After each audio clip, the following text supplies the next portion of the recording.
Hello everyone, for today's video po ay may client tayo na magpariban ng kanyang hair at ang hair ni client ay super kulot, super haba, super kapal talaga. Oh my gosh, hindi ko alam kung kakayanin ko to ang pagriban ng buhok ng ating client kasi hinawakan ko palang buhok ni client, pagod na ako titigan ang buhok ni client. So ang gagawin natin ay bababad natin siya sa hair rebonding cream na Fusion na ang variant ay melon.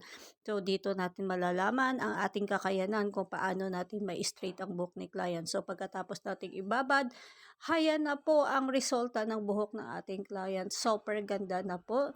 Nagbanlaw na tayo ng 2 beses sa buhok ng ating client. So ayan na ang kalabasan. Hindi na po tayo nagplancha sa panghuli natin kasi nung binalower ko ang buhok ni client ay super bagsak pa rin siya. Ayan na po, super ganda na po ang kalabasan. Ayan, malambot na po ang buhok ni client.